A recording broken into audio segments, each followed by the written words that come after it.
जय हिंद साथियों, स्वागत है आप सभी का फ्री एग्जाम जो यूट्यूब चैनल पर। दोस्तों, अगर आप MPSB nursing officer and sister tutor का एग्जाम देने वाले हैं तो 1000 प्रश्नों की श्रृंखला में आज ये दूसरी वीडियो होने वाली है। पहली वीडियो में हमने 50 प्रश्नों तक कंप्लीट करवा दिया था। अगर आपने वो वीडियो अब तक नहीं देखी है तो चैनल पर जाकर के जरूर देखें। अगर आप इन 1000 प्रश्नों को देख लेते हैं, विश्वास रखिएगा आपके एग्जाम में निश्चित ही एक भी प्रश्न यहां से बाहर नहीं जाएगा।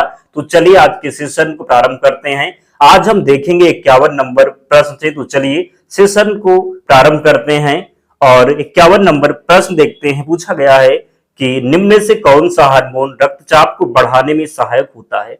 100 नंबर तक हम देखेंगे और अंत में कमेंट करके आप लोग जरूर बताइएगा कि कितने प्रश्न आपसे सही हुए। तो पूछा गया है कि निम्न में से कौन सा हार्मोन रक्तचाप को बढ़ाने में सहायक होता है। Insulin, aldosterone, melatonin, thyroxine. तो आपको बताना है कि निम्न में से कौन सा हार्मोन रक्तचाप को बढ़ाने में सहायक होता है। राइट आंसर हो जाएगा एल्डोस्टेरोन। क्या? तो निम्न में से कौन सा हार्मोन रक्तचाप को बढ़ाने में सहायक होता है? सही उत्तर हो जाएगा एल्डोस्टेरोन। जरूर याद रखेंगे, गलती नहीं करेंगे। दूसरा प्रश्न है, ईसीजी में पी वेव क्या दर्शाती है? निलय, अपस्फरण, आलिंद, अपस्फरण, निलय, पुनस्फरण, ऐसे नोड की विफलता। तो आप बताएंगे कि ईसीजी में पी वेव क्या दर्शाती है। ईसीजी में पी वेव क्या दर्शाती है? तो राइट आंसर हो जाएगा आलिंद, अपस्फरण इसका राइट आंसर हो जाएगा। क्या? तो आलिंद, अपस्फरण सही उत्तर होगा। अगला है, निम्न में से कौन सा एंटी एमेटिक है? ओंडोनिन, स्ट्रॉन, डिगॉक्सिन, फ्यूरोसेमाइड, एमॉक्सिसिलिन। तो निम्न में से कौन सा एंटी एमेटिक है? निम्न में से कौन सा एंटी मेटिक है आपको बताना है। निम्न से कौन सा एंटीमेटिक है? तो राइट आंसर जरूर कमेंट करते रहें, कमेंट में कोई कंजूसी ना करें। सही उत्तर इसका हो जाएगा ओंडन स्ट्रॉन हो जाएगा। क्या? तो ओंडन स्ट्रॉन इसका राइट आंसर हो जाएगा। नेक्स्ट है, और इसकी पीडीएफ कहाँ मिलेगी? तो टेलीग्राम चैनल का लिंक डिस्क्रिप्शन बॉक्स में है, या फिर आप टेलीग्राम पर जाएंगे और सर्च करेंगे फ्री एग्जाम जोन, आपको चैनल मिल जाएगा। ज्वाइन हो जाना इसकी पीडीएफ। और आपके एग्जाम से पहले 1000 प्रश्नों का जो शार्ट नोट्स हम प्रोवाइड करवाएंगे, तो आपको निश्चित ही टेलीग्राम चैनल को ज्वाइन करना है, ताकि जब हम शार्ट नोट्स प्रोवाइड करवाएं तो आपको निश्चित ही मिले और आप पढ़ के जाएं और सफलता को प्राप्त करें। तो निम्न में से कौन सा रोग ड्रॉपलेट संक्रमण से फैलता है? Malaria, dengue, influenza, hepatitis B. निम्न में से कौन सा रोग ड्रॉपलेट संक्रमण से फैलता है? राइट आंसर हो जाएगा इन्फ्लुएंजा। क्या? तो इन्फ्लुएंजा इसका सही उत्तर होगा। वयस्क में सामान्य शरीर का तापमान कितना होता है? वयस्क में सामान्य शरीर का जो तापमान हो जाएगा ये 36.5 डिग्री से लेकर के 37.5 डिग्री सेल्सियस राइट आंसर हो जाएगा। गलती नहीं करेंगे। अगला है, निम्न में से कौन सा विटामिन वसा में घुलनशील है? विटामिन बी1, सी, डी या फिर फोलिक एसिड। वसा में घुलनशील विटामिन पूछा गया है। तो आपको पता है कि वसा में कौन कौन सा जो विटामिन है वसा में घुलनशील है, आपको पता है। तो ए, डी, ई, के, ये जो है ये वसा में घुलनशील है, जबकि जल में बात करेंगे तो बी और सी। इसमें सी दिया गया है तो सी राइट आंसर हो जाएगा। क्या? तो वसा में घुलनशील, निम्न से कौन सा विटामिन वसा में घुलनशील है? तो वसा में घुलनशील विटामिन कौन सा हो जाएगा? आपको हमने बताया एडीई के जो है ये वसा में घुलनशील विटामिन है, और बी और सी ये जल में घुलनशील विटामिन है। तो राइट आंसर यहां पर क्या हो जाएगा?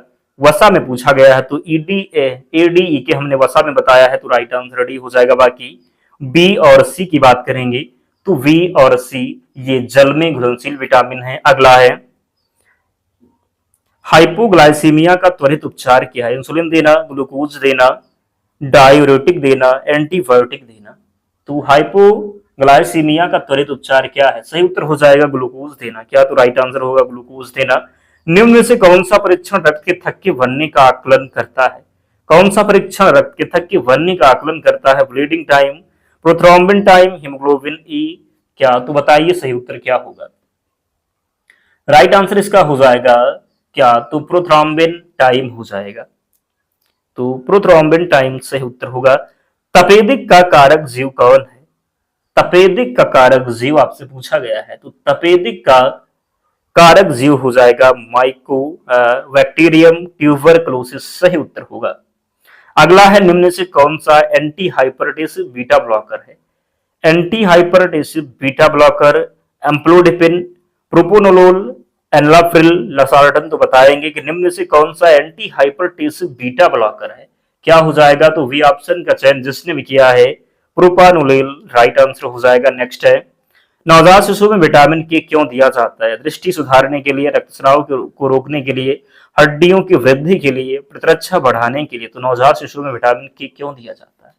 विटामिन के किस लिए दिया जाता है? तो रक्त का थक्का जमाने के लिए, यानी कि रक्तस्राव रोकने के लिए हो जाएगा राइट आंसर। निम्न में से कौन सा रोग जल जनित है? मलेरिया, हैजा, डेंगू या फिर खसरा? तो जल जनित रोग पूछा गया है। जल जनित रोग हो जाएगा हैजा, क्या? तो हैजा राइट आंसर हो जाएगा। आप में से बहुत से साथी हैं जिन्होंने अब तक वीडियो को लाइक नहीं किया है। निवेदन है आप सभी से, जिन्होंने वीडियो लाइक नहीं किया जल्दी से लाइक कर दीजिए। अगला है, हाइपोनेट्रीमिया का सामान्य लक्षण क्या? दौरे, प्यास, बहुमूत्रता, उच्च रक्तचाप। तो राइट आंसर इसका हो जाएगा दौरे, क्या हो जाएगा? तो दौरे सही उत्तर होगा। निम्न से कौन सा हार्मोन दुग्ध निष्कासन के लिए जिम्मेदार है? तो दुग्ध निष्कासन के लिए जिम्मेदार हो जाएगा ऑक्सीटोसिन, क्या हो जाएगा? तो ऑक्सीटोसिन राइट आंसर होगा। सामान्य प्लेटलेट काउंट कितना होता है? सामान्य प्लेटलेट काउंट आपको बताना है, कितना हो जाएगा? सामान्य प्लेटलेट काउंट बताएंगे तो वी ऑप्शन का चयन जिसने भी किया है तो सही उत्तर हो जाएगा। अगला है, निम्न से कौन सा एंटीबायोटिक एमिनोग्लाइकोसाइड वर्ग का है? निम्न से कौन सा एंटीबायोटिक एमिनोग्लाइकोसाइड वर्ग का है? तो सही उत्तर इसका होने वाला है क्या? राइट आंसर होने वाला है जेटामाइसिन। अगला है, प्रसव के दूसरे चरण में क्या होता है? प्रसव के दूसरे चरण में क्या होता है? तो प्रसव के दूसरे चरण में शिशु का जन्म हो जाएगा, birth of the baby right answer हो जाएगा। अगला है, निम्न से कौन सा परीक्षण गुर्दे की कार्यक्षमता का आकलन करता है? निम्न में से कौन सा परीक्षण गुर्दे की कार्यक्षमता का आकलन करता है? सही उत्तर हो जाएगा क्या?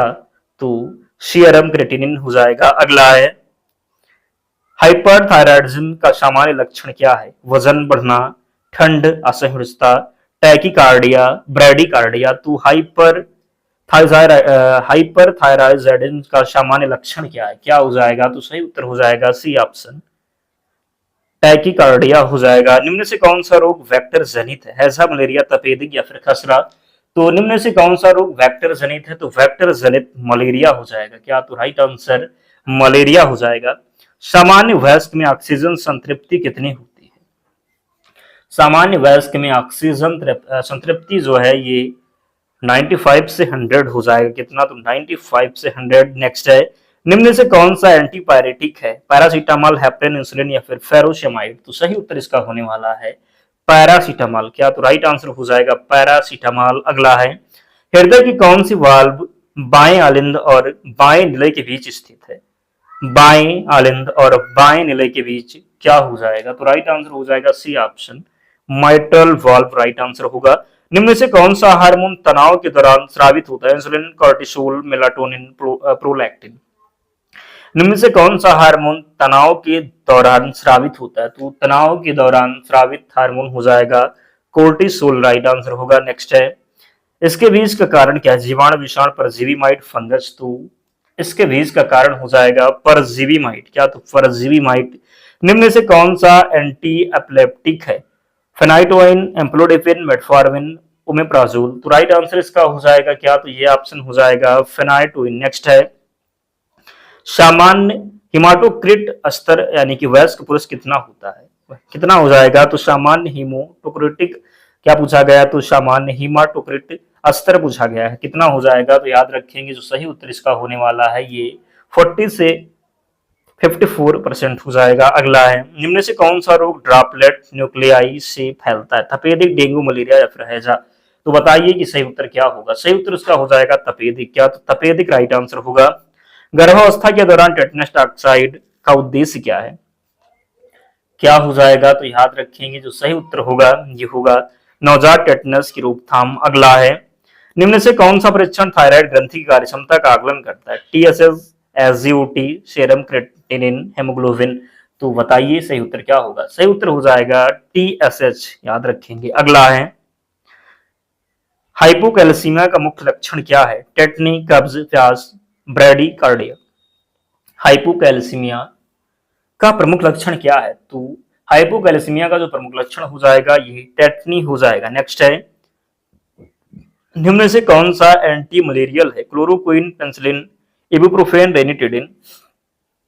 निम्न से कौन सा एंटी मलेरियल है? तो एंटी मलेरियल हो जाएगा क्लोरोक्विन। अगला है, सामान्य वयस्क में नाड़ी दर कितनी होती है? तो सामान्य वयस्क में नाड़ी दर की बात करेंगे तो ये 60 से 100 प्रति मिनट हो जाएगा। अगला है, निम्न से कौन सा हार्मोन रक्त में ग्लूकोज स्तर को बढ़ाता है? Insulin, glucagon, thyroxine, melatonin. तो निम्न से कौन सा हार्मोन रक्त में ग्लूकोज स्तर को बढ़ाता है? तो ग्लूकोज स्तर को बढ़ाएगा ग्लूकागोन। क्या? तो ग्लूकागोन राइट आंसर होगा। हैजा का प्रमुख लक्षण क्या है? खांसी, चावल के मांड जैसा दस्त, त्वचा पर चकत्ते, जोड़ों में दर्द। सही उत्तर इसका होने वाला है बी ऑप्शन, यानी कि चावल के मांड जैसा दस्त। निम्न से कौन सा एंटी फंगल है? एंटी फंगल पूछा गया, फ्लूकोनाजोल, एजिथ्रोमाइसिन, जेटामाइसिन, एसाइक्लोविर। तो बताइए सही उत्तर क्या हो जाएगा? राइट आंसर हो जाएगा फ्लूकोनाजोल। क्या हो जाएगा? तो फ्लूकोनाजोल सही उत्तर होगा। प्रसव के चौथे चरण की अवधि कितनी होती है? 30 मिनट, 1 घंटा, 2 घंटे, 4 घंटे। तो प्रसव के चौथे चरण की जो अवधि होती है ये 2 घंटे हो जाएगा। कितना? तो 2 घंटे। निम्न से कौन सा परीक्षण मधुमेह के दीर्घकालिक नियंत्रण को दर्शाता है? निम्न से कौन सा परीक्षण मधुमेह के दीर्घकालिक नियंत्रण को दर्शाता है? राइट आंसर हो जाएगा सी ऑप्शन, HbA1c इसका सही उत्तर होगा। अगला है, एवोर्टिक वाल्व कहाँ स्थित होता है? एवोर्टिक वाल्व कहाँ स्थित होता है? तो सी ऑप्शन हो जाएगा बायां निलय और एवोर्टा के बीच। अगला है, निम्न से कौन सा हार्मोन नींद को नियंत्रित करता है? Cortisol, melatonin, insulin, aldosterone. तो बताइए कि सही उत्तर क्या होगा? राइट आंसर हो जाएगा मेलाटोनिन। क्या? तो मेलाटोनिन लगाएंगे और आगे बढ़ेंगे। रेबीज का संचरण मुख्यतः किसके द्वारा होता है? रेबीज का संचरण जो होता है याद रखेंगे, रेबीज का संचरण होता है किससे? तो कुत्ते के काटने से। किससे? तो कुत्ते के काटने से, जिसमें आपको क्या होता है, यानी पानी से डर लगता है, आपको पता है। निम्न से कौन सा NSAID ड्रग है? बताइए क्या हो जाएगा? याद रखेंगे जो सही उत्तर होगा ये इबुप्रोफेन हो जाएगा। इबुप्रोफेन राइट आंसर होगा। सामान्य सीरम कैल्शियम स्तर कितना है? तो सामान्य सीरम कैल्शियम स्तर हो जाएगा 8.5 से 10.5 mg प्रति DL होगा। निम्न से कौन सा संक्रमण यौन संचारित है? तपेदिक, सिफिलिस, मलेरिया या फिर हैजा। तो निम्न से कौन सा संक्रमण यौन संचारित है? यौन संचारित हो जाएगा सिफिलिस। क्या होगा? तो सिफिलिस होगा। हाइपरग्लाइसीमिया का सामान्य लक्षण क्या? पसीना, बहुमूत्रता, कंपी, भूख कम। बताइए क्या हो जाएगा? राइट आंसर हो जाएगा बहुमूत्रता। अगला है, निम्न से कौन सा एंटीहिस्टामिन है? Antihistamine cetirizine, omeprazole, metformin, atenolol. तो निम्न से कौन सा जो है एंटीहिस्टामिन है? एंटीहिस्टामिन का मतलब हो जाएगा सेटेरेजिन। क्या? तो सेटेरेजिन इसका सही उत्तर होगा। मानव शरीर की सबसे बड़ी ग्रंथि कौन सी है? तो मानव शरीर की सबसे बड़ी ग्रंथि यकृत हो जाएगा। क्या? तो यकृत राइट आंसर है। निम्न से कौन सा उपकरण हृदय की विद्युत गतिविधि को रिकॉर्ड करता है?